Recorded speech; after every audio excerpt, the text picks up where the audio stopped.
All right. Hello and welcome everyone to another episode of the PlantFueled Femme. Today we have a plant-based nutritionist. Kate Palmer is with us all the way from the UK. So I'm super excited to have a conversation centered around plant-based nutrition.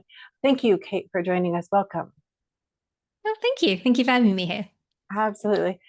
So inside of, I think, nutrition is such a fascinating topic, and I love when I'm able to connect with other plant-based nutritionists. I feel that's a very unique kind of niche place for people to be right now, but it's so very, very needed. I'm curious, how did you get into the plant-based nutrition side of things? Yeah, so I've always had a fascination with sort of plant medicine Mm. as a whole. I originally trained as a herbalist. Um, it was just something I'd always sort of done growing up. I'd basically always been a vegetarian myself ever since I found out where meat came from, and yes, I wanted to go sort of vegan, and then I got forced into it when I decided to become allergic to cow's milk. So I thought, right, well, that's telling me something. And By that point, I'd got very interested in nutrition anyway because um, I love herbalism. Herbal medicine is great, but I found a lot of people treated it a little bit like they do ordinary medicine. They expect everything to be a Mm. sort of a magic pill, so I can have the most unhealthy lifestyle imaginable, and then I take this herb and I'm fine. And it doesn't work like that. So yeah, and I really got interested. I'm very nerdy when it comes to science, so I started really sort of looking into the science of all this, and I realized actually it's not just the sort of the ethical standpoint behind going plant-based. Actually, there is so much science supporting the fact that that is just the healthiest diet that we can eat. Um, so then yeah, I trained as a nutritionist, and that's how I got here, really. Yeah, no, that is fascinating. So that's interesting. It's sort of similar to mine. I didn't develop an allergy to dairy, but it did. I started having like so many stomach aches and nausea, and it was just I felt so much better when I didn't have the dairy. Mm. And I think if more people would listen to what their body is trying to tell them, they might have a similar experience as well. Yeah, yeah, absolutely. And I Right. think a lot of even doctors can be quite, not really understanding about this as well, unfortunately. Oh, that's so true. And I think you brought up a really good point in that with the being an herbalist, like people would come to you and want to be treated the same as they would be treated going to a traditional Western style doctor. And there's just, it is not the same at No, all. no. No. Yeah, absolutely, absolutely. And it's not, there are some conditions where maybe, popping a pill is the best solution, but for most Right. things, it's a slow process and making gradual changes to our overall sort of health, a quick solution, Mhm. it's not going to last, and it's usually not, the best option for most things, I find. Right, right. No, I agree. There is definitely a time and a place for traditional doctors. Like, hey, if you break your bone or if you need surgery or something, they're there, and that's what they should be treating. But Mm. they don't have the general lifestyle education, and they don't have the nutrition education, and it's not that they can't, they just lack the education. Whereas if we're seeing a nutritionist, if we're seeing an herbalist, like you said, there are those specific instances where yes, maybe we do need to have some supplements. Like I know they can be specific supplements can be very beneficial if you're working specifically on hormone balance, or say someone comes in and they have SIBO, you need to have a specific herbal protocol to help them get through these situations. But that doesn't mean we stay on those supplements forever. Yeah, yeah, exactly, exactly. And I think it's part of how, our sort of culture is now. Everyone wants a really quick solution Oh my to gosh, yes. everything, It's all sort of, yes, I want to be instantly cured. Right. Yeah. But, often the long-term solution, it can be fun, actually when you're changing your diet, if you can, people find that actually they find foods they absolutely love. And you shouldn't look at it in a negative way. I always find that's a common thing I get. It's the most common thing I get as when people find out I'm a nutritionist. Oh, yes. Well, I don't normally eat this. Yeah, I did have something, but I don't normally have this. And I'm just assuming that I'm judging them and I'm going to say, you can't eat that. That's bad for you. Right. Oh, that's Yeah. so, so true. And, maybe that's something we should dive into a little bit is people have these preconceived ideas of good food and bad food. And it's not necessarily that there is like food has no moral value to make it good or bad, but depending on what we choose to put in our bodies is either going to nourish our body or potentially make us feel not so good. Yeah, absolutely, absolutely. And I mean, I always like to say that, the poison is in the dose, not the substance. Exactly. Yes. Because, too much water is, it's fatal. Everything is bad for us if we have too much of it. So there is and there is a place for, the not so nourishing foods as a little treat, Mm-hmm. and that's fine. But we just have to look at the sort of, the overall picture. How is our diet really sort of supporting our, ultimately our health goals, or not, as the case may be. Right, right. No, that's so true. Because the dose, if we're eating, foods that aren't contributing to our nourishment on a daily basis, we probably aren't going to feel so well. But it doesn't mean we have to restrict them from our lives forever. And I think that's where people get that feeling that we're judging them when, really, if we're going to a family event, yes, we're going to have a cake, or yes, we're going to have a cookie or whatever, because it's part of life and long-term sustainability. Yeah, exactly, exactly. And you don't want people, overly fixating on, oh, I've got to not have this and not have this, because the last thing you True. want to do is make them more stressed. Everyone already has too much stress in their life, right? Right, right. That's so true. And that actually can, over time, especially if you're someone that's like really OCD or has like a super type A personality, that could actually like segue into yet another type of eating disorder, which we don't want to support at all. Mhm. Exactly. Yeah, exactly. Yeah. I always think it is a problem with some of these sort of diet plans where they get people, tracking every calorie, and so and yeah, it can actually lead to a sort of a dangerous spiral there if you're not careful. Right, right. It can. And I think, there is a time and place for calorie counting, but it's definitely not something you want to do for the rest of your life. But it can help people to Mhm. understand what does a portion look like for real, because they have no clue. Yeah, yeah, yeah. That is really true. It's a great sort of educational tool when Hmm. sort of used right. Yeah. Right. Yes, but from there are definitely many other ways to monitor, what is going inside of your body in the proper amounts to nourish your body. Yeah. Yeah, exactly. So, Kate, what type of clients do you generally work with? So most commonly I'd say it's that the sort of women in midlife, sort of getting into sort of perimenopause, into menopause. I think then a lot of because of all the hormone changes, Hmm. and there's still so much lack of education around that now. So many women are just kind of confused. They suddenly start putting on weight, or they get skin changes. Suddenly they're getting teenage acne, and they just get and they don't really know why. And often, unfortunately, if you go to the doctor, it's just sort of, well, have some HRT, and that's all I know how to do. Hmm. So they often feel very frustrated that they're not really getting the answers. And there is so much that you can actually do with sort of diet and lifestyle, especially if you sort of start right at the beginning of the sort of perimenopause. Hmm. You can sort of prevent the sort of rocky road that you might otherwise have it, during actual menopause. So, yeah, that's sort of the most common thing that I try and help people through. Right. No, I think that's wonderful. That's super similar to what we generally work with as well. And I think you hit it right on when you said if you start treating this, as the lifestyle change that it is, and you start addressing it with proper nutrition and proper lifestyle habits at the beginning, it makes the whole process so much easier. Yeah, yeah.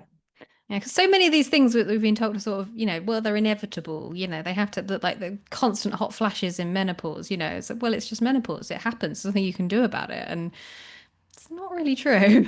No, no, that's not really true. But I think that they don't understand that what we're choosing to put into our bodies to feed it, to fuel it, is really impacting how our body goes through that change. Yeah. Yeah, absolutely. Yeah, I find so many people are really surprised when they're sort of like, well, I didn't think diet could, have that much effect. And you think, Mhm. well, every cell in your body is going to be made out of something because it keeps renewing itself and it's made out of what you put into it. So, you know, Right. Right. No, that's super true. And I think with when we go through perimenopause, there's a lot of changes that happen inside of our digestion just because of age and then because of the change in hormones. But again, that's altering gut health and our microbiome and how we digest food and how we use food and store food and all of that. Again, that's not something that's very widely known. no, no, that's true. I mean, I think, yeah, even a lot of sort of health practitioners are only just sort of coming round to the Hmm. importance of gut health. But I mean, yeah, if you think about it, if even if you eat the world's healthiest diet, if you are not absorbing the nutrients from it properly, then it's not going to help. So, gut health really is fundamental. And obviously we know the majority of our, immune system that comes from the gut, our hormones that keep us, our mood regulated, that's mostly coming from our gut as well. So, yeah, I mean, there's no way that you're going to achieve sort of optimal health if your gut is not, in a healthy place, really. Right.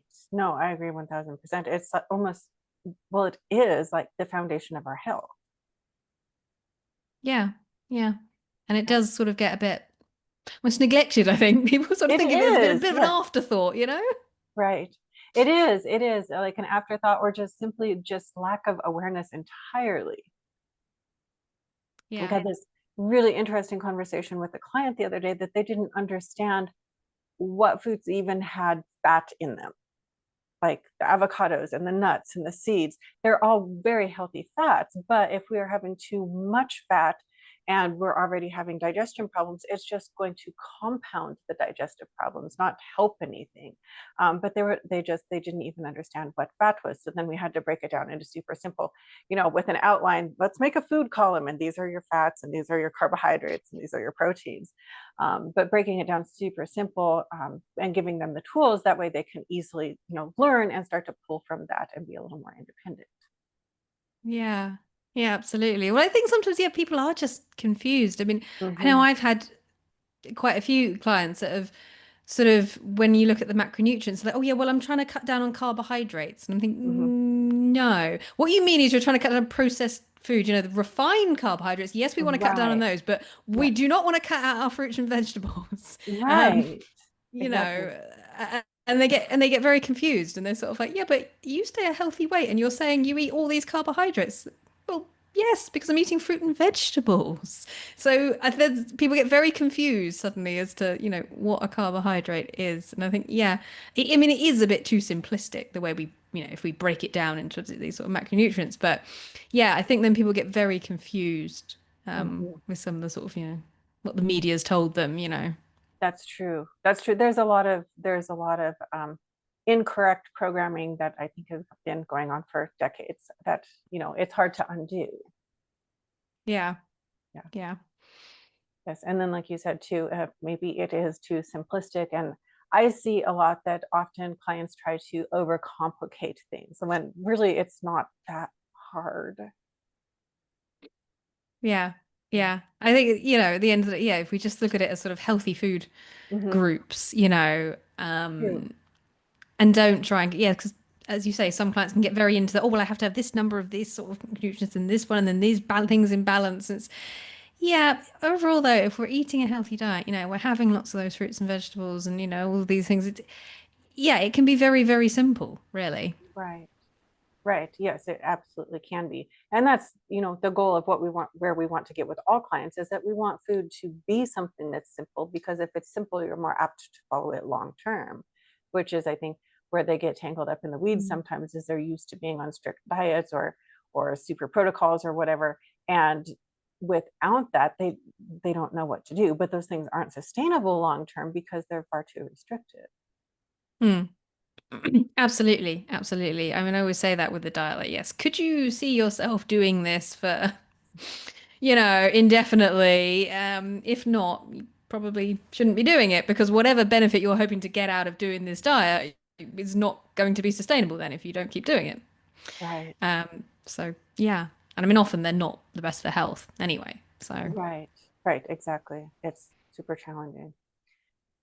So what are some of your favorite things or favorite foods possibly to help improve overall gut health?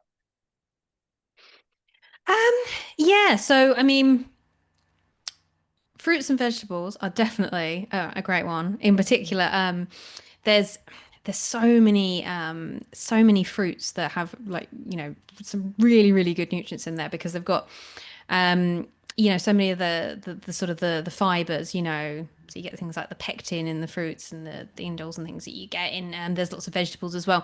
And they're just really, really, really good. Gut bacteria, absolutely love them. So that's super, super important. You also get lots of really good fiber in, things like beans and legumes. And some people sort of say, "Oh yeah, but I can't digest them." And it's like, yeah, but just soak them. Mhm. You always soak them for good, 24, 48 hours beforehand. Makes all those nutrients so much more bioavailable, and it's going to be, so much kinder to your digestion then. Mhm. Um, so yeah, I always recommend people, get a portion of those in each day, but just, yes, soak them first.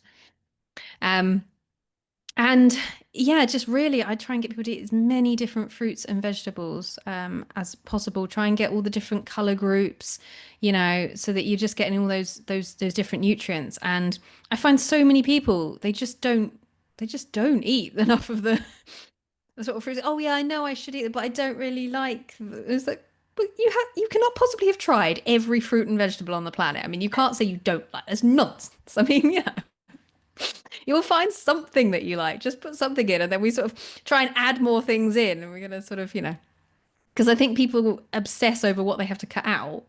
And Mhm. yes, processed food is definitely not good for gut health, and yes, we want to reduce that. But if we focus instead on adding in good things, so that people fill up on those, I find that's a better sort of mindset to get into, so people aren't focusing on the negative side of it.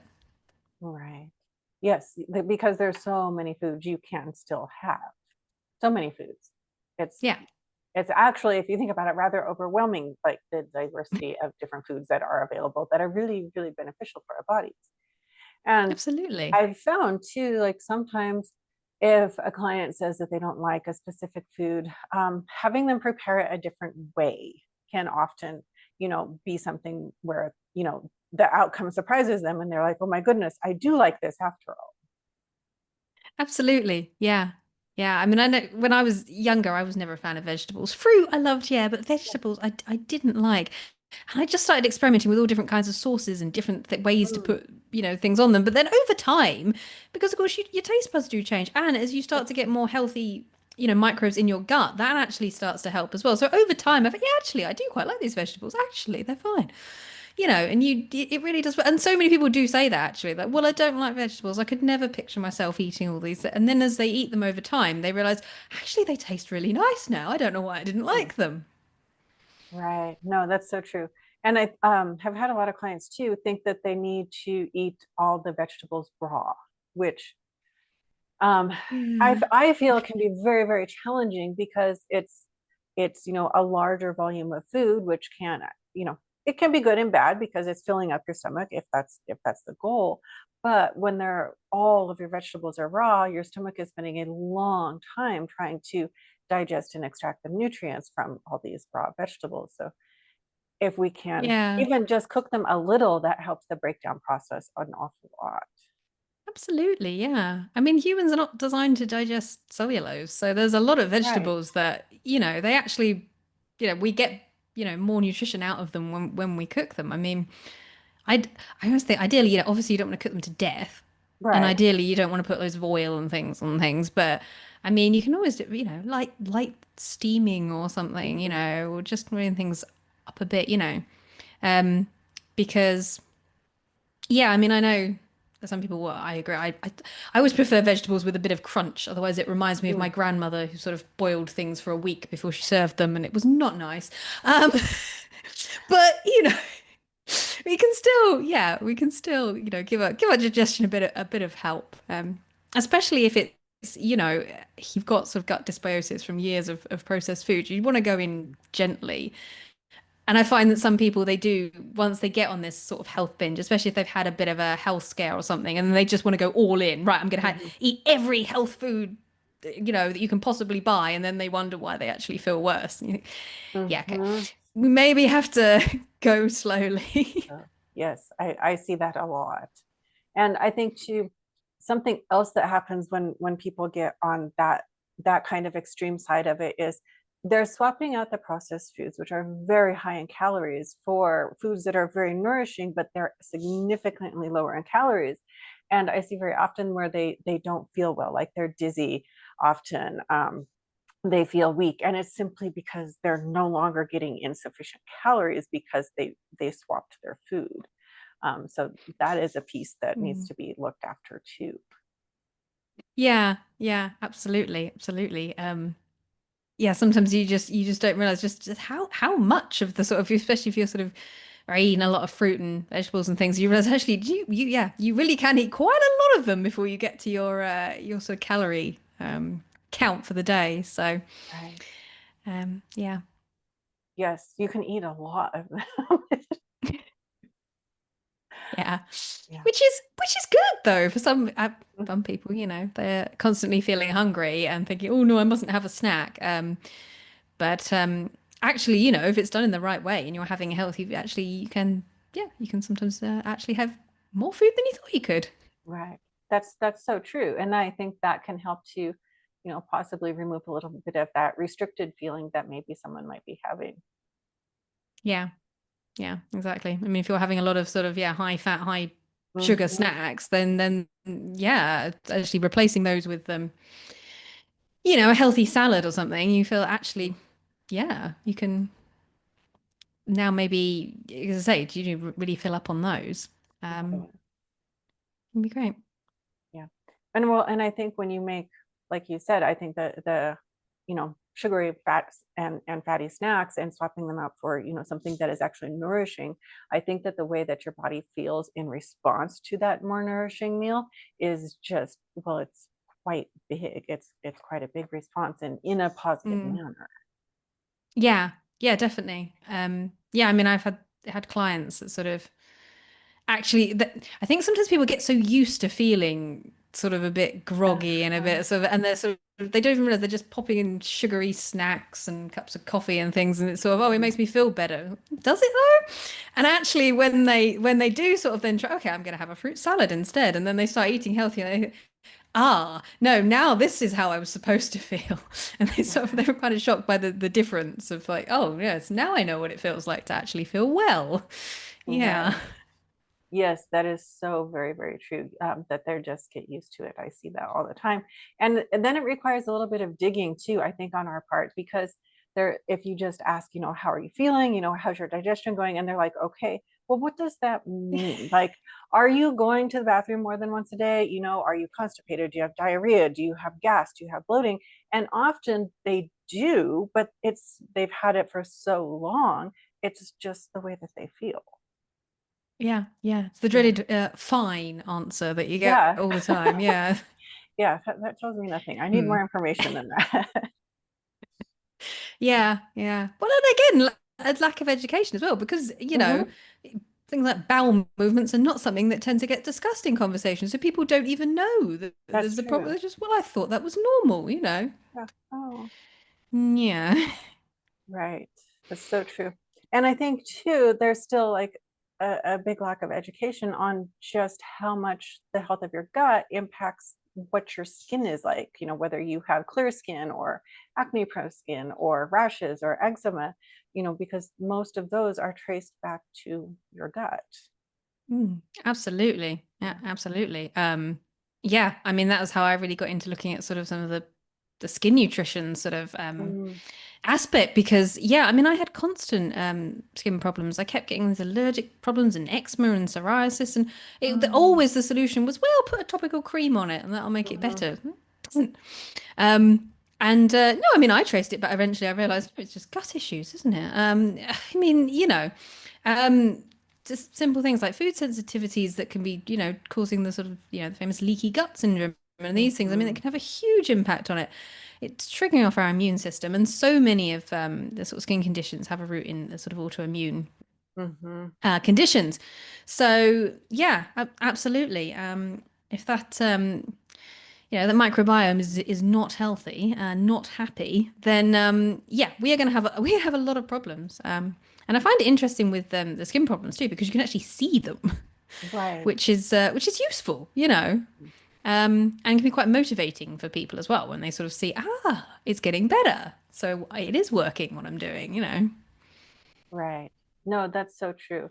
And it's to bring back in, traditional Western medicine, you go to a dermatologist for these skin issues. And like you said, they give you a topical cream, or if you have acne, they give you an antibiotic, which is just going to, maybe it will clear up the acne for a little bit, but it is just further damaging your gut.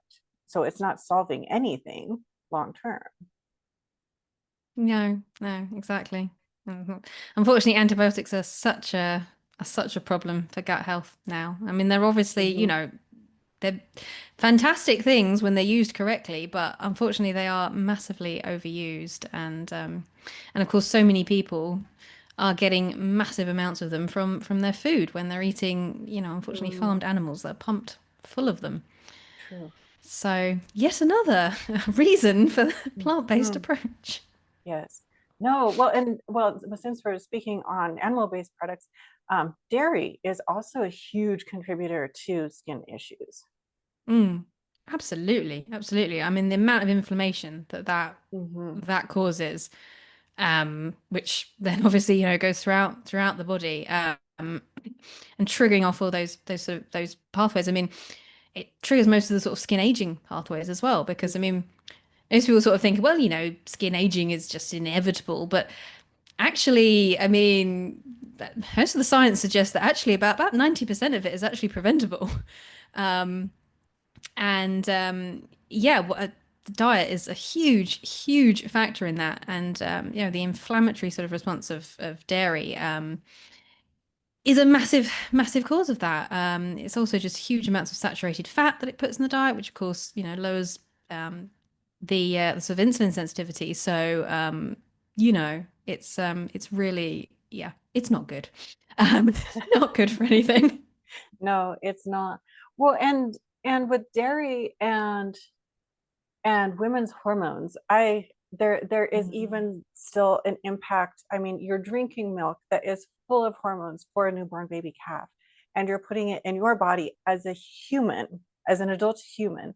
And I think it is ridiculous to not expect that you're not going to, you know, see some sort of hormonal imbalance as a result of that. Absolutely. Absolutely. I mean, it's got all the sort of growth hormones in, and you see the size of a cow. Yeah. We're not supposed to end up like that. No, that's so Um, true. and yeah, I mean, so many of the sort of, especially like female reproductive cancers, have been directly Hmm. linked with overconsumption of dairies. Osteoporosis has, and it just it beggars belief that they still the sort of official medical guidelines treatment of osteoporosis is drink more milk. No, yes. And you think,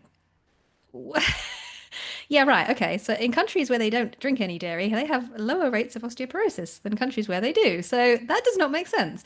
Um, No, it doesn't. I think, but our breast cancer institute is funded by the dairy yeah, ultimately that is what it comes down to. Yeah. company. Right. Yes. But that's a whole nother conversation. Yeah. Yes. But I think you brought up really good points with the osteoporosis, and we weren't designed to have milk long term. I mean, even baby cows No. don't have milk long term. None of us were designed for that. And there is available calcium and vitamin K and D in other foods that Mm. are much more bioavailable to what our body requires. Absolutely. Absolutely. I mean, just some seeds. I mean, Yes.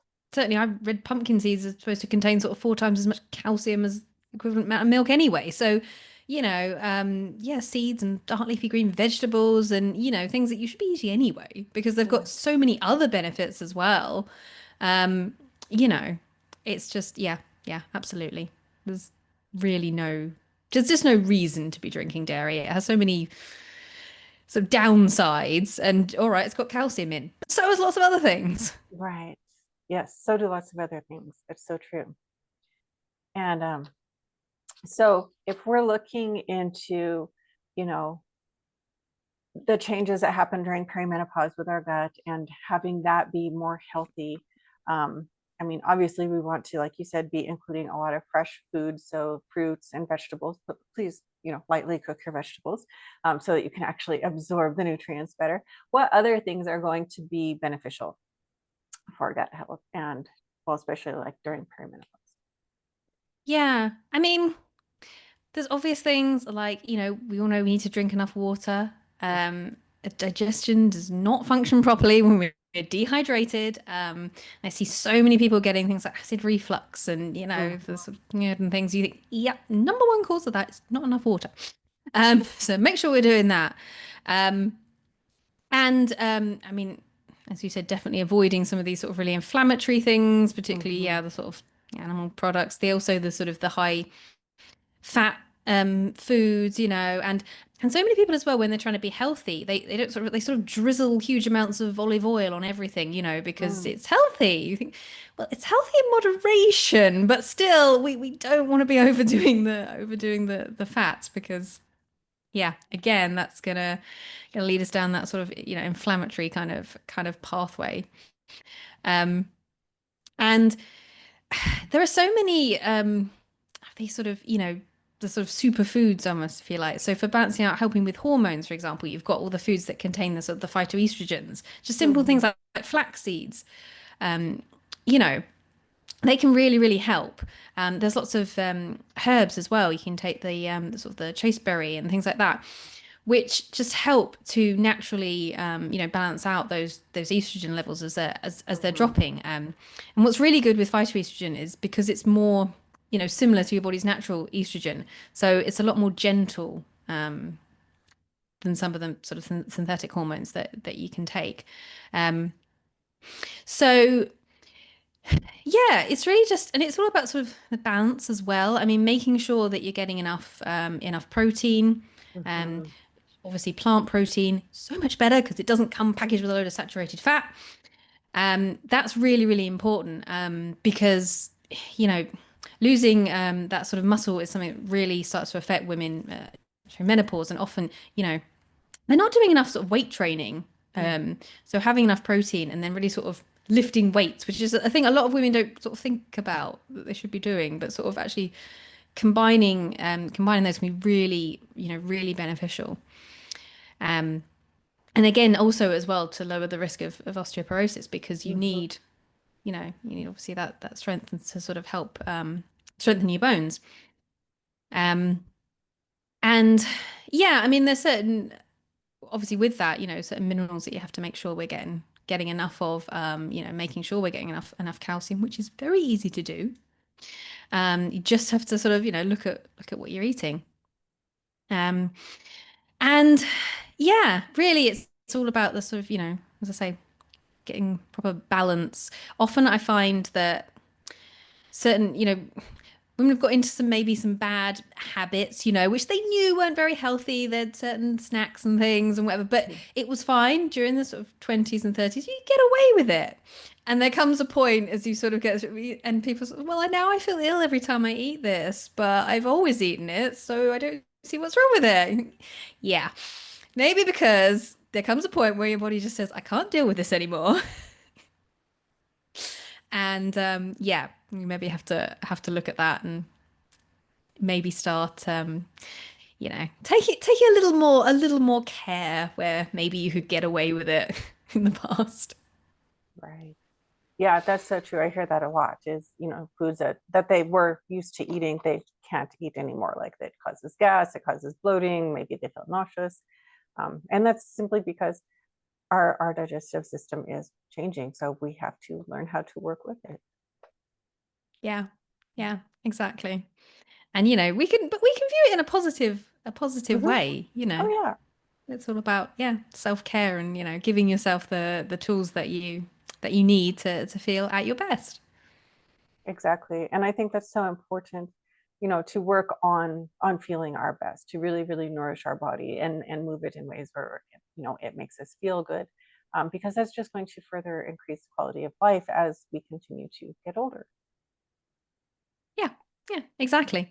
And I think we have to change how we sort of see, old Hmm. age, especially as people are living longer, because you know, you can be really sort of healthy and active and really, enjoying life, well into sort of old age. It doesn't have to mean sort of, slowing down and being sort of packed off to the old people's home. It's like not Hmm. how we want to see it. And it absolutely does not have to be that way. Right. Yeah. Well, it honestly all comes down to our choices. Hmm. Absolutely. Absolutely. I think the more people learn about genetics, there becomes this sort of almost like a fatalism, like, oh, well, I've got this gene, so I'm going to get this. And True. time after time, studies have shown that actually, yeah, the genetic component is like a few percent. Actually, Hmm. 90% plus of your chances of getting any illness are entirely based on lifestyle. So, you do have the power to change it. That's true. It's true. Yeah, I have another coach friend that genetics do play a part, but your lifestyle is what's going to pull the trigger. Yeah, yeah, Yeah. absolutely. Yes. All right. Well, I think we've covered a lot of things about gut health and hormones and food choices. Was there anything else that you wanted to add today, Kate? I mean, just to say that, when you are making changes, trying to live a healthier lifestyle, just always do it with the sort of, self-compassion. Um, it's always important not to beat yourself up when you think, oh, no, I shouldn't have done that. And really just yeah, try and look at it in a positive way and be kind to yourself on a journey because we're all, on a journey towards better health. None of us are perfect. Yeah. No, that's so true. I think that's some really excellent advice. Women especially tend to be unkind to themselves. Yeah. Yeah. Absolutely. But we all are on a journey, and you're very right. None of us are perfect, and we all make mistakes from time to time. That's what being Absolutely. alive is about. Well, yes, Yes, absolutely. it would be boring if we were all just like perfect and did all the right things all the time. That I don't think would be much of an entertaining life at all. Oh. All right. Well, thank you so much for your time today, Kate. If our listeners wanted to find you for more of your content, or say they had a question they wanted to ask you, where could they find you? Yeah, so you can find me over on my website, which is journey-to-joy-coaching.co.uk. And I think there's links on there to all my sort of social media. I'm on Okay. Instagram and YouTube and all these places. And I have lots of free gifts and resources over on my website that people can have a look at. Oh, how awesome. So just head on over to your website. Sounds like the best choice then. Yeah, Okay, great. Well, thank you so much for your time today. I appreciate it. I think this was a wonderful episode. I am sure that there's tons of value in here for our listeners to kind of glean from this episode. But I hope that you have a beautiful rest of your day. Thank you. thank you. Thank you. You too. Thank you for having me here. Absolutely.